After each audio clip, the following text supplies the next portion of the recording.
No doubt कि भारत की air force बहुत ही केपेबल और हाईली एक्सपीरियंस्ड एयरफोर्स है, जिसके पास कई सारे युद्ध लड़ने का अनुभव भी है।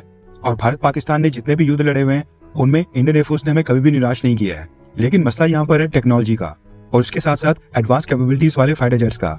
आज की डेट में भारत की एयरफोर्स के पास एक भी 5th generation stealth fighter jet नहीं है और दूसरी तरफ दुनिया के बाकी सभी देशों ने 6th generation fighter jet programme के ऊपर काम करना स्टार्ट कर दिया है। दरअसल भारत ने एक बहुत ही बड़ी अपॉर्चुनिटी गवा दी है, या फिर हम ये कह सकते हैं कि भारत सरकार इस अपॉर्चुनिटी में इंटरेस्टेड ही नहीं थी, जिसकी वजह से 3 इंपॉर्टेंट देशों ने अब भारत के बिना ही 6th जनरेशन फाइटर जेट में आगे बढ़ने का फैसला किया है। अगर भारत इस प्रोग्राम में शामिल होता तो भारत को क्या क्या फायदा होता, या फिर भारत इस प्रोग्राम में क्यों शामिल नहीं हुआ, इसके पीछे क्या कारण था, ये भी हम आगे वीडियो में डिस्कस करेंगे।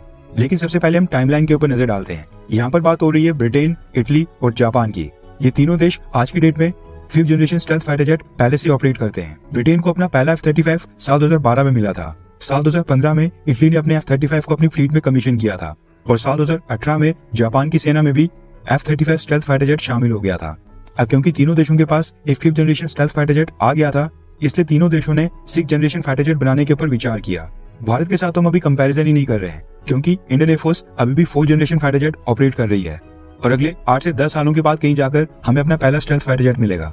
सबसे पहले ब्रिटेन ने साल 2017 में एक प्लान और रोड मैप तैयार किया और कहा कि वो एक 6th generation stealth fighter jet develop करने के ऊपर काम स्टार्ट कर रहे हैं। इसके लिए ब्रिटेन ने कुछ क्लोज डिफेंस पार्टनर्स को ऑफर दिया और कहा कि वो भी इस प्रोग्राम में जुड़ जाए, ताकि 6th जनरेशन फाइटर जेट की डेवलपमेंट कॉस्ट थोड़ी कम हो जाए और जो भी इन्वेस्टमेंट अमाउंट होगी वो सभी देशों में डिवाइड हो जाएगी। ब्रिटेन ने इस प्रोग्राम को नाम दिया टेम्पेस्ट और साल 2019 में इटली ने ब्रिटेन के साथ एग्रीमेंट साइन करके इस प्रोग्राम को ज्वाइन कर लिया।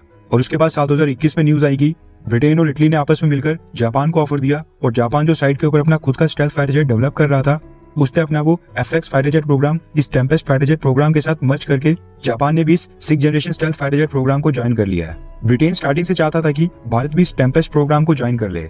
इसके लिए ब्रिटेन की सरकार ने बहुत ही बड़ा ऑफर भारत को दिया था और कहा था कि वो भारत को भी ऑन बोर्ड लेना चाहते हैं, क्योंकि वो भारत को अपना फ्यूचर का एक बहुत ही क्लोज डिफेंस पार्टनर मानते हैं। लेकिन भारत ने ऑफर रिजेक्ट कर दिया था। इसी के चलते अब न्यूज निकल कर आ रही है कि इन तीनों देशों ने अब भारत के बिना ही इस 6th generation stealth fighter jet programme के ऊपर आगे बढ़ने का फैसला किया है। ये तीनों देश अब इस प्रोजेक्ट को ग्लोबल कॉम्बैट एयर प्रोग्राम यानी कि GCAP प्रोजेक्ट कह रहे हैं। तीनों देशों ने अब इस प्रोग्राम के लिए आपस में टेक्नोलॉजी और रिसोर्सेज को शेयर करना भी स्टार्ट कर दिया है। काम ऑलरेडी इनिशियल फेजेस में एंटर हो गया है और तीनों देशों की सरकारों ने इसको अप्रूवल भी दे दिया है, जिसमें सबसे लेटेस्ट नाम निकल कर आ रहा है ब्रिटेन का। इस पूरे प्रोजेक्ट के जो ज्वाइंट गवर्नमेंट हेडक्वार्टर्स होंगे वो ब्रिटेन में स्थित होंगे और साल 2027 तक इस 6th generation stealth fighter jet का कॉन्सेप्ट पूरी तरह से रेडी हो जाएगा।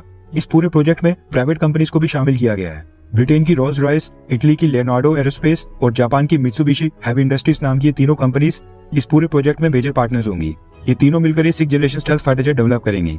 अभी तक भारत सरकार के किसी भी ऑफिशियल ने पब्लिक डोमेन में आकर ये नहीं बताया कि भारत ने ये GCAP प्रोजेक्ट क्यों नहीं ज्वाइन किया था, क्योंकि पाकिस्तान और चाइना जैसे पड़ोसी देश हैं तो 6th generation stealth fighter jet की तो भारत को भी जरूरत होगी। मगर इसके ऊपर डिफेंस एक्सपर्ट्स का कहना है कि बजट एक बड़ा मुद्दा हो सकता है, क्योंकि जो ये GCAP प्रोजेक्ट है इसके ऊपर टोटल 32 से लेकर 35 बिलियन डॉलर्स की इन्वेस्टमेंट आनी है और ये भी एस्टिमेटेड अमाउंट है। यानी कि हो सकता है कि आगे फ्यूचर में ये 35 बिलियन डॉलर से आगे बढ़कर 40 या 45 बिलियन डॉलर्स भी हो सकता है।